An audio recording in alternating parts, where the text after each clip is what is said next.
से हमारे साथ फलकनाज हमारे संवाददाता जुड़ी हुई, इनके पास में आना चाहूंगी क्योंकि देखिए अमेठी हॉट सीट है फलकनाज, और यहाँ का मतदान प्रतिशत आखिर क्या कुछ कहता है, क्योंकि आपने पूरे दिन से ग्राउंड जीरो पर आप मौजूद रही, आपने वहां से रिपोर्टिंग की है, आपने बातचीत की है लोगों से, किस तरीके से देखा जा सकता है?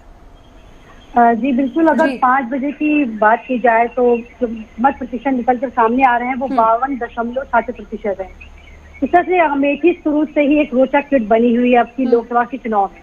जी, हम आपको बता दें, जिस तरह से अगर अमेठी चुनाव का जो अगर अहम बात की जाए तो 5 साल बनाम 15 साल के नाम पर हुआ है वोट, जहाँ जनता 5 साल और 15 साल के कार्यों के बीच तुलना करके अपना वोट, अपना मताधिकार का प्रयोग किया है। जहाँ इस तरह स्मृति ईरानी ने लगातार अपने कार्यों को लेकर वोट मांगा है। उन्होंने कहा है कि हम अमेठी को 5 साल में इतना बदलाव कर दिया है जो बदलाव 15 साल में नहीं हो पाया।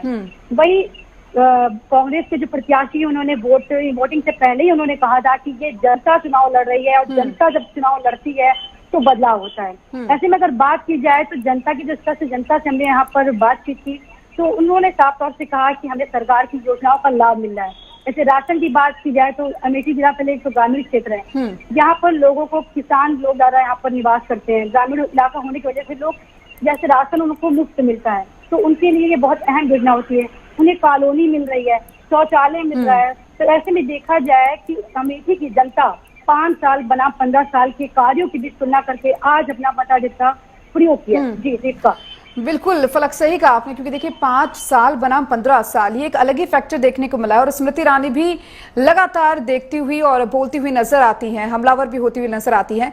और चलिए देखिए, आप तीनों हमारे साथ लगातार बने पास मैं आना चाहूंगी, क्योंकि देखिए अमेठी हॉट सीट है, अमेठी और रायबरेली दोनों की बात करें। अमेठी में स्मृति ईरानी ने जहां 5 साल बनाम 15 साल कह दिया, मुद्दे कौन कौन से हैं, प्रमुख तरीके से मुद्दों की बात की जाए अमेठी में, क्योंकि देखिए आज 5वें चरण का चुनाव तो संपन्न हो चुका है, अब तो फैसला जनता करेगी। 4 जून को वो फैसला आना है।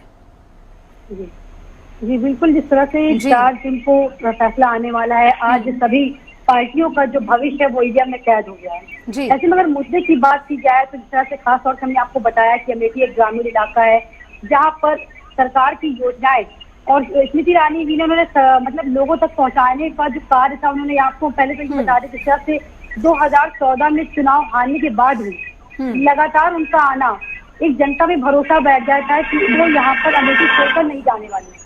और जिसका परिणाम आपने देखा कि 2019 में उन्होंने भारी मतों से यहाँ पर जीत हासिल की।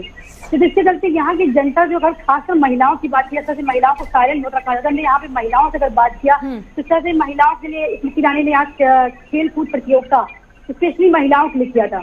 इससे जो महिलाओं में जो प्रतिस्पर्धा है वो गाँव से निकल कर वो बाहर आई। तो ऐसे में देखा जाए कि महिलाएं यहाँ पर उनसे काफी ज्यादा इंटरेस्टेड नजर आई। तो जिसके चलते महिलाएं बहुत ज्यादा इंटरेस्टेड है। और महिला यहाँ पर अगर उनकी वोट की बात की जाए तो यहाँ पे महिला वोटर्स अगर देखिए तो 8 लाख से ऊपर महिला वोटर है। तो ऐसे में महिला वोटर का सपोर्ट उनकी तरफ दिखते हुए नजर आ रहा है। और मुद्दों की अगर बात की जाए तो इस तरह से विपक्ष लगातार बेरोजगारी का सवाल करती आ रही है कि बेरोजगारी, महंगाई है, लेकिन अमेठी की जनता का जो विकास 5 साल में उन्होंने देखा है और जो 15 साल में उन्होंने तुलना की, तो जिसके अकॉर्डिंग अगर तुलना करने पर उनको देखा तो उनको लग रहा है कि स्मृति ईरानी ने कहीं ना कहीं अमेठी में कुछ बेहतर कार्य किया है। जी ठीक का बिल्कुल अनवर, क्योंकि देखिए बांदा की बात करें